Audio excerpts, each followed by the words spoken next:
Good afternoon. It's my honor and privilege to welcome you to another yet edition of the Wednesday Wisdom.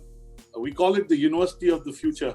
Hopefully today when we talk to our special guest, who clearly is a policymaker and his impact is on the universities of the future. So let me welcome Shri Naveen Mittal. He's the IAS and he's the Commissioner Collegiate for the Government of Telangana. Welcome Naveenji to BW Education Wednesday Wisdom. It's a pleasure to talk to you. Good to see you virtually.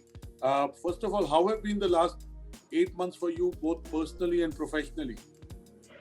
These 8 months have been, I would say, a very kind of challenging experience. But I always feel that whenever there are challenges, there are also opportunities. So though we have all been affected, and especially the education sector has been affected by COVID-19 pandemic, right from, I would say, the middle of March, there have been no physical classes, I would say almost all over the country, and Telangana state, we have not been able to have any physical classes in education.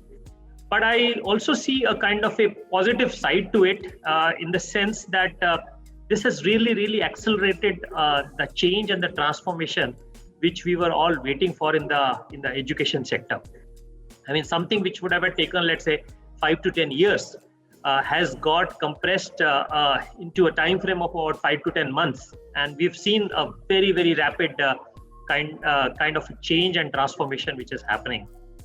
Personally, if you ask me, in the sense, I've been kind of attending the office from the first week of May, coming regularly to the office, though we were maintaining social distance and using masks.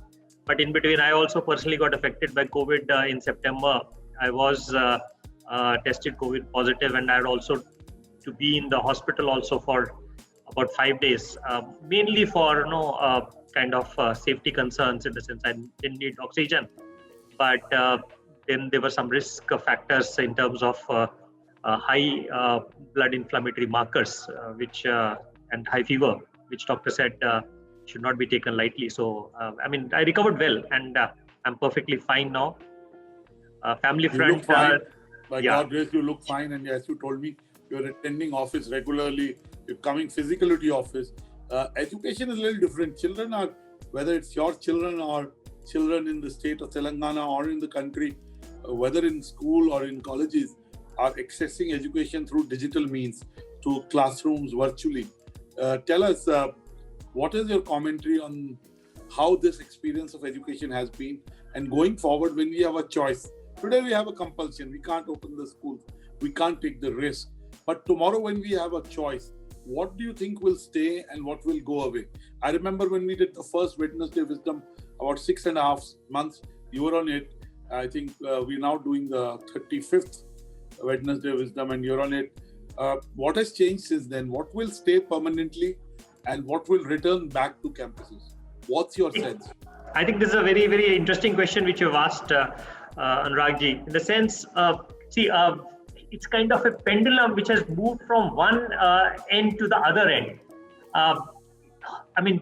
Till the beginning of COVID pandemic, we had no choice but to have just the physical classes. Online education or online classes was kind of a fringe. But during this pandemic, we have gone to the other extreme where we are only having online education and no physical education. And I think like a pendulum and a clock, we have to come somewhere in the center between these two extremes. I don't think any of these extremes is good or a permanent thing which is going to be. There are, of course, a great advantages of physical campus and a physical classroom. The kind of advantage which is there, I don't think we are as of now seeing in online education in terms of peer-to-peer learning. When a bunch of these students sit in a class and are in a campus, it's not just the subject learning which takes place, but there's also a lot of other human-to-human learning which takes place, which we call them real life experiences. Exactly, and ultimately we are in a society, so it's an enriching experience in a campus. And also the student to faculty, or I would say faculty to student, the two-way transmission which happens in a classroom, as of now, we are not seeing to that extent which we really want in an online session, because there are, I mean, if 40 or 50 people try to raise their hands together, it's very difficult to manage the classroom environment in an online session. I mean, we've seen them quickly deteriorating. But if you look at online education also, there are great advantages. And the advantages especially are in terms of the changing times. We really need, I would say, new skills and a lot of reskilling which has to happen, and a lot of advanced skills which have to happen. And especially people who are already gainfully employed in the industry, for them to come out and attend a physical classroom. For example, let's say, talking about you and me, I mean, we want to, let's say, study a new subject. I mean, we can't simply leave our entire work and go and join a physical classroom for a period of 6 months or 1 year. So for things like that, I think online education is probably the only possibility. But the students who are in, let's say, I would say, the age group in which they transition from school to work, we need to have a combination of the two. And as we say, blended learning or hybrid learning, or some people use the word phygital. I think that is the kind of future where you have the benefits of classroom learning, peer-to-peer learning, and this two-way communication which happens between the faculty and the students. But you also have access to certain programs which may not be economical in the college, or for which there may not be adequate faculty or trained faculty which is available, or for which the economies of scale may not be available for having it in one campus. And those are the kind of things where online has great potential, I would say. Thank you so much for giving us a realistic view on where we are headed. Now let's take the state of Telangana, the government of Telangana. Let's take your responsibility. Give us a sense through numbers on the kind of wide number of educational institutions that you guide through policy making, and what has been the impact on them. So, Raji, I handle both the collegiate education and the technical education. So, both these components of the higher education I handle in the state of Telangana. So, if you look at the collegiate education, we've got 6 public universities in the state of Telangana, which are 6 universities spread over throughout the state. And we've got something like 1,100 affiliated colleges to these 6 universities, out of which 125 are government colleges which we run ourselves. And put together in these about 1,100 odd colleges, we admit something like in the range of about 225,000 students, 225,000 students annually. And most of these degree programs, are 3-year programs. So you can say at a time, there are something like 675,000 undergrad students in these colleges, and there are also postgrads. And put together, we think the number is somewhere close to about 7.5 lakh in these degree and PG colleges. Now, coming to the technical education, we've got something like 192 engineering colleges, out of which about 12 colleges, 12 engineering colleges are university colleges. Both we have JNTU, Osmania, and we have Kakatiya University, and also Mahatma Gandhi University. These are 4 universities which have their university colleges. And in these 192 colleges, we have something like 106,000 seats. But out of these 106,000 seats, we are able to fill only somewhere around 70 to 72,000 seats only every year. So you can say that our percentage of admissions is roughly about 2/3 of the available seats. And out of these, the most coveted branches are relating to computers and IT as a field. And this year we have also expanded these branches, especially in computers. We've got a lot of specialized branches also, like artificial intelligence, Internet of Things, data science, cyber security. These are the kind of branches which have got started because of the new AICTE policy this year, where they've allowed newer technologies to be kind of promoted in these colleges. So we've got some good response throughout the state in this regard. Thank you so much. As a policymaker, what are the shifts in your own thinking that you have made and hence also incorporating them in the policy? You just talked about new areas of technology education being brought to the fore in colleges. Give us a sense of how is the mind of a policymaker post-COVID kind of factoring in all the changes in the environment? Right. So, I mean, there are a bunch of things which we have been working on in last couple of years, and we have also accelerated it this year. So one, as I said, there is a lot of focus, especially in technical education, on the newer technologies, and we have kind of promoted new branches or change of branches from existing subjects to these newer technology branches. And we've got some very good response both from the colleges as well as students. So that's really something which has really worked well. The second thing which we have done is both in technical education as well as in collegiate education, we have kind of improved our curriculum in last 2 years. So 2 years back, we completely overhauled our technical education curriculum, and last year we overhauled our collegiate education curriculum, which we brought it in line with the what is required, what is relevant, not just today, but also looking at the future.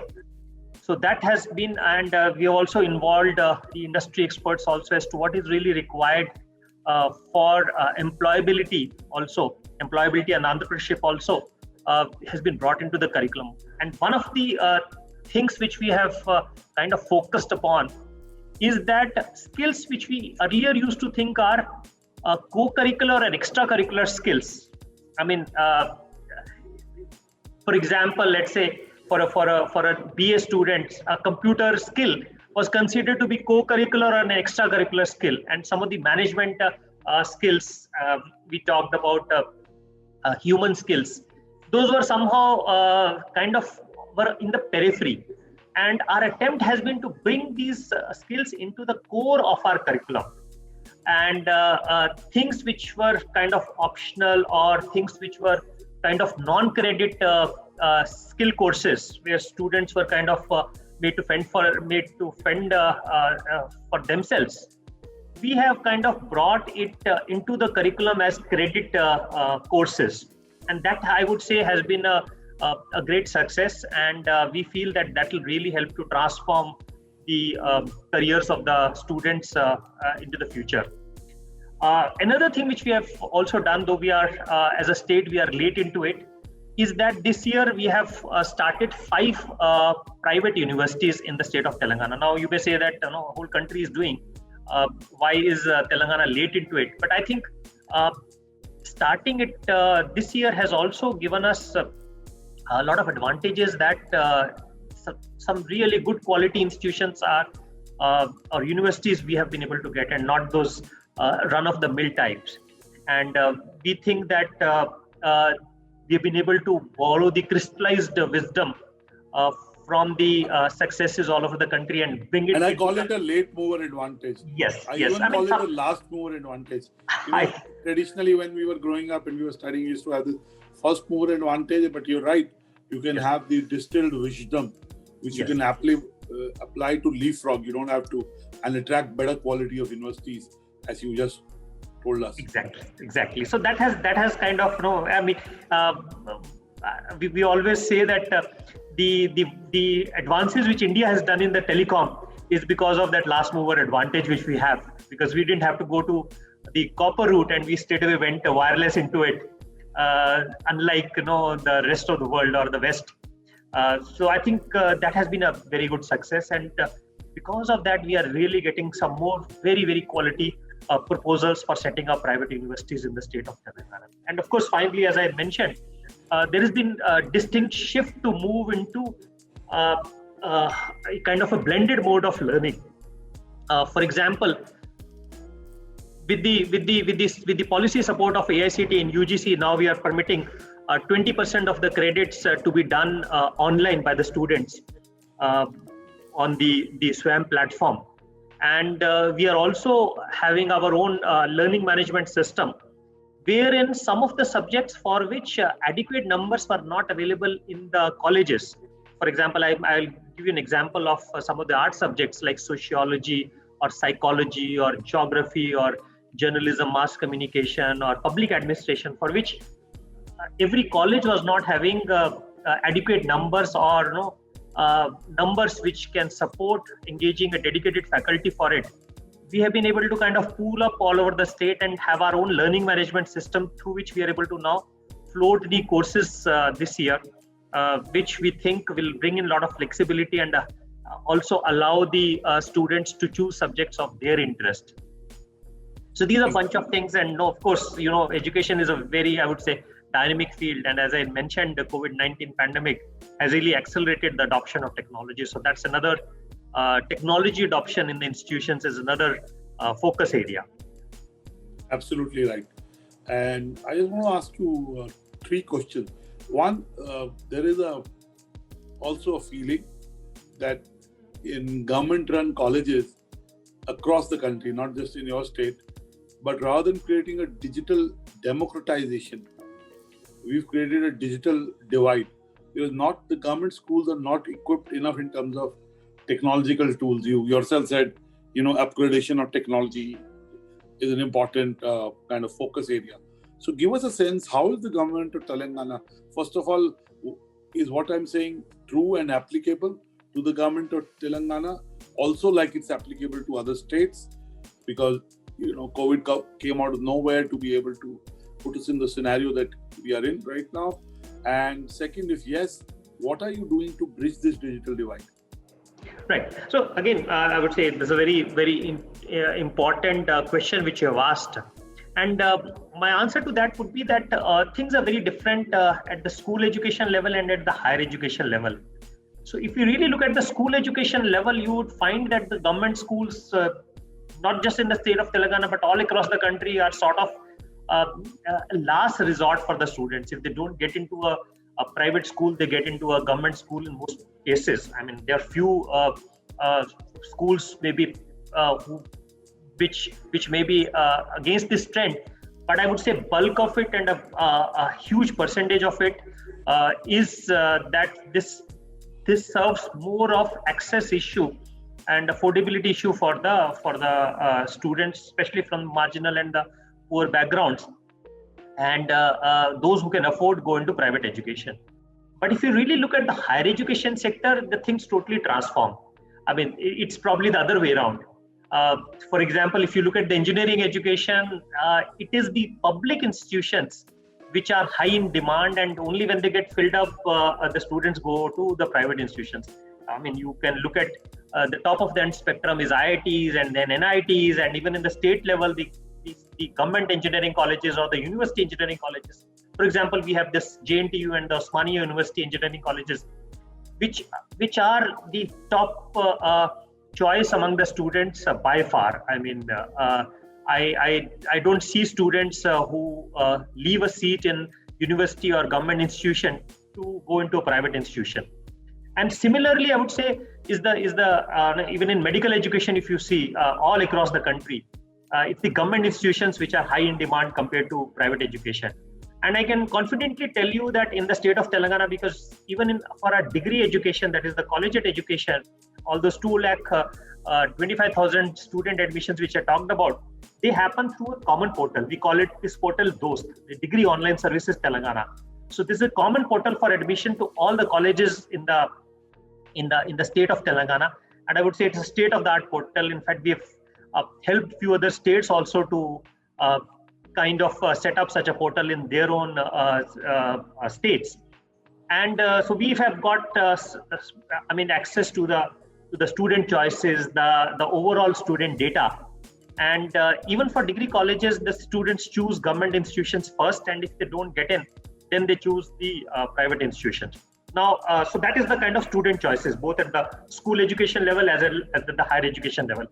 But then the issue of digital divide is a real reality, I would say, even in the higher education sector also. The students, especially the students, they come from the marginal backgrounds, as I said, from economically poor backgrounds, and even for rural areas who do not have either access to device because of affordability, or even access to internet facility, either because of affordability or because of remoteness of their location. There may not be a reliable internet connection there. And that is a challenge which we have also faced during this pandemic, that though our faculty was up and running and organizing the online classes, but from the student side, because of either a lack of device or lack of access to net, they are not able to fully make use of that opportunity. And that's a very real thing. And I think that the solution to this lies in increasing public spending on also supporting institutions. For example, states all over the country and even the central government also provides a lot of scholarships, especially to the students from marginalized backgrounds and also economically poor. And I think future we probably also have to add on a provision of a device to such students also, and a reliable net. And I don't see any other way to do that. Of course, in strengthening institution is also another part of it, which we have been trying to do. I don't see any institution which is, I would say, not having computers or not having internet at the institution level.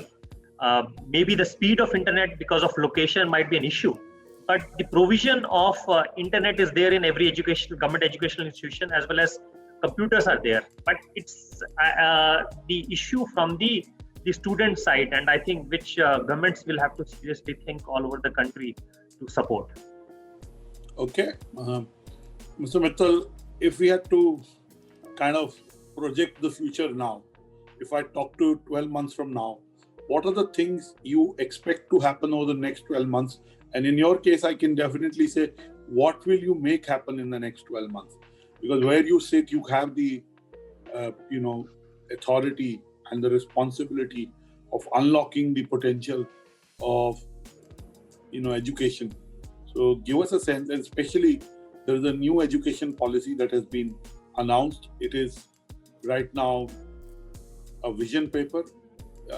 It's very aspirational, it's very detailed, it is in the right direction. But what should be the priorities over the next 12 months as outlined in the new national education policy?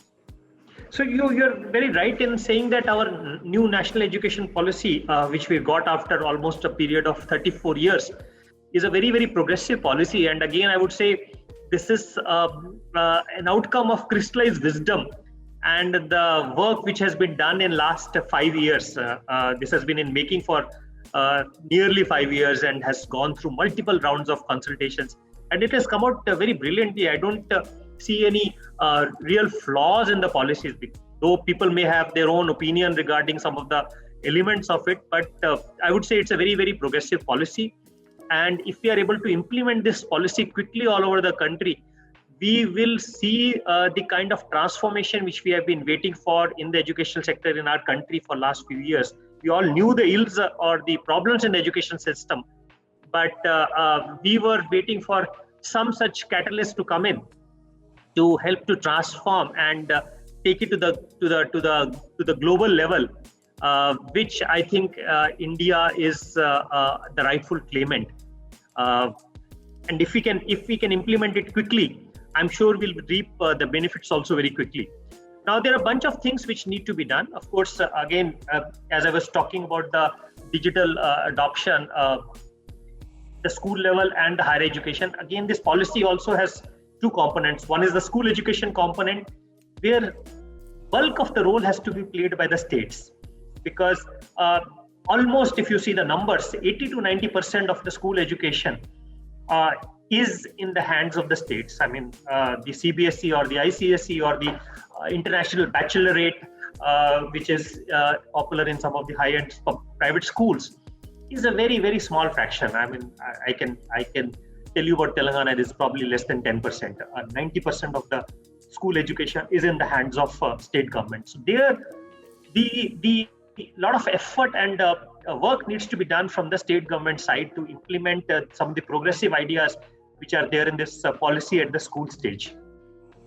But if you look at the higher education sector of it, it's the it is otherwise, in the sense, in the higher education space, almost I would say 80-90% of the work has to be done by the entities at the central government level, and there is very little work which needs to happen at the state level and the local level. The reason is that most of the policy making in the higher education sector is at the center level. I mean, you see the bodies like UGC or the AICT, which are the overall main regulatory entities in the country, and this new education policy talks about bringing in Higher Education Commission of India with these 4 verticals which are enshrined in the policy. That is, one is the regulatory part of it, the grants part of it, the quality part of it, and the accreditation part of it. These are the 4 verticals which are going to be there under the Higher Education Commission. So that commission has to, I think, come up very quickly,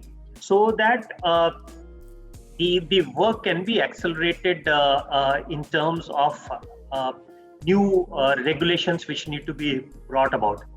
And we are all looking forward to it, and we are all ready to support bringing in those regulations based on the discussions which need to happen between the entities of the center and entities of the state.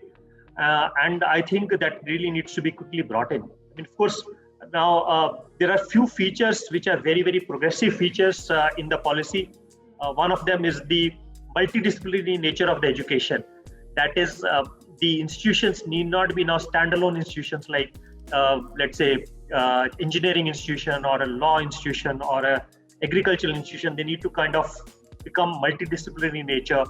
The flexibility in education, so you don't have those watertight silos which we have been seeing in education. They need to be broken down. It also talks about multiple entries and multiple exits. That is, after 1 year, you can go out with a certificate. After 2 years, you can go out with a diploma. 3 years, you can go out with a basic degree, and a 4-year program would be a degree by research or an honors degree. And there is also talk of creation of the National Research Foundation and the overall technological body in the country. And I think we really need to kind of accelerate the work in bringing this, because once that happens, then the implementation at the state level can happen. Okay, thank you so much. I want to end by asking you a personal question. All of us in the last 8 months have been changed by COVID. We've learned new skills, we've added new attitudes, we have changed our thinking, we've learned new lessons. What are Mr. Naveen Mittal's top 5 lockdown lessons? Okay, so one is, I think a lot of time I've been able to spend with the family, which, especially being in public service, was very, very, I would say, time was a real premium in being in government. So I think the forced lockdown helped to spend a lot of time with the family, and that was, I would say, a very enriching experience, and that really brought in the importance one has to give to the family. So that is, I would say, 1. 2 is also, I think this has enriched a human-to-human experience, because we've been kind of seeing each other mostly virtually. Now when I meet Dr. Anurag Batra in person, I think that the kind of bondage which would be there would be very, very different from what it has been in the past, because you really get to know the importance of these personal human connections. So I would say that is the second thing. Third, it has, I would say, physically, in the sense, because one got a lot of time, I think this has helped to improve overall the physical part of it, exercising, diet, and I think that is something which one can continue for the entire life. Fourth, I would say this has also given a lot of time to read and learn new programs. I have been personally have gone through some of the online courses which are available on some of those international platforms, and also a lot of reading which I've been able to do online, and also physical books. So that has been a very good, greatly enriching experience. And fifth, I think, which is I was wanting to do for quite a long time, I've started writing. So and that, I think, is something which will be there for now years to come. I mean, there's always this inertia, because as I said, time was always a premium. I mean, you do a lot of work, but then one gets very little time for writing. So I think you save time on travel. Exactly. Focused on the essential. Exactly. Thank you so much. There are 3 questions. Thank you for. They'll take 3 questions. We'll take one from Nagendra Prasad, and his one question is that NEP is focusing on vocational skill-based education. How do we bring faculty with existing rules of PhD? They must be. How do we make sure that they have industry knowledge beyond PhD? I fully agree. I mean, see, for vocational education, you can't have those kind of watertight regulations which are there for some of the professional courses and for the degree courses. I mean, for example, if you have to teach, let's say, music and dance, I mean, this is a question which we ask in, we have a very exclusive university here in the state, which is called the Telugu University. And in that university, we have programs on music and dance. And the previous vice chancellor of that, I had some very enriching discussion with him. He has now, his tenure is ended, and we are in the midst of appointing a new vice chancellor. But he brought in some folk artists from the tribal areas who were expert in playing a particular instrument which is close to extension. I mean, and you can't, if you have to kind of document it and you kind of make students learn it, you can't say that those artists do need a PhD.